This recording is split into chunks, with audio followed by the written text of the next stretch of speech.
Hi అండి, welcome to Sai kitchen. ఏం చేస్తున్నారు అందరూ? అయిపోయినాయా మీ వంటలు? నా వంట అయితే లేట్గా స్టార్ట్ అయిందండి, ఇప్పుడే చేస్తున్నా. ఏంటంటే ఇవాళ ఎండు రొయ్యలు గోంగూర అండి. దాంట్లో కావాల్సినవి ఒక ఉల్లిపాయన్నర, 2 టమాటాలు, పచ్చిమిరపకాయలు ఒక 5. ఎలా చేస్తానో చూసేయండి. ఎండు రొయ్యలు గోంగూర.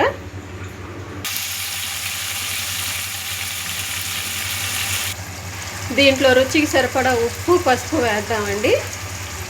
చూడండి, వేసాం కదా. దీన్ని మనం ఇప్పుడు తిప్పేద్దాం.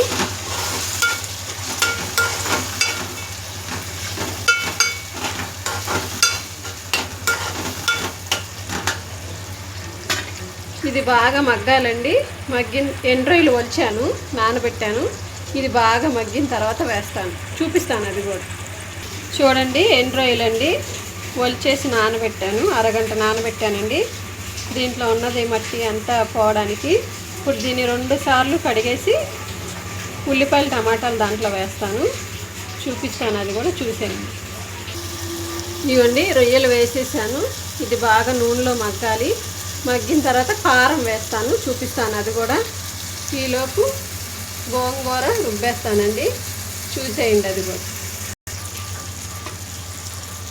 కారం అండి, ఒక చెంచా కారం వేసాను.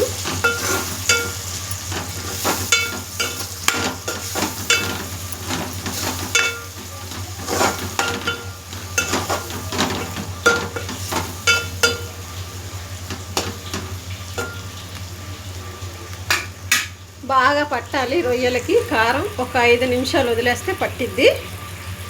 ఉప్పు, కారం, నూనె. ఇవ్వండి, గోంగూర రుబ్బేసాను. టీ గ్లాస్ నీళ్లు పోసా రుబ్బేసిన తర్వాత. 5 నిమిషాలు అవ్వంగానే దాంట్లో వేసేద్దాం రొయ్యల్లో. ఉట్టి గోంగూరేనండి, ఏం లేదు దీంట్లో. ఉట్టి గోంగూర రుబ్బేసి పక్కన పెట్టా. ఒక టీ గ్లాస్ నీళ్లు పోసా.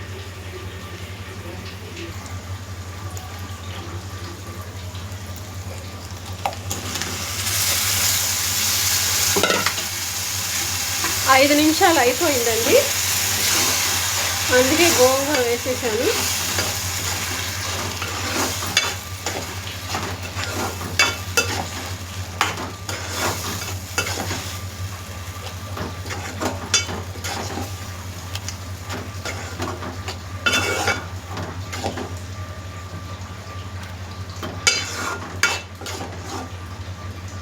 చూసారా ఎలా ఉందో?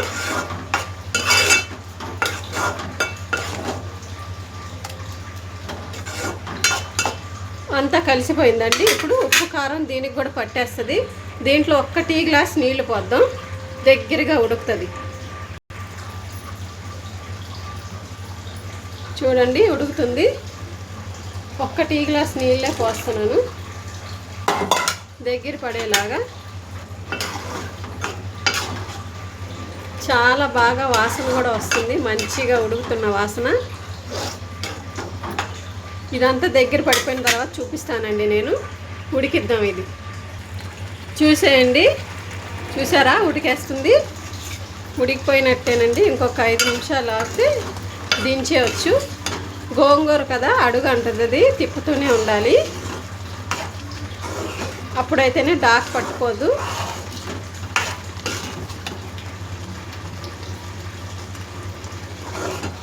ఎండు రొయ్యలు గోంగూర అండి, చాలా బాగుంటుంది. మీరు కూడా ట్రై చేయండి నేను చేసినట్టుగా.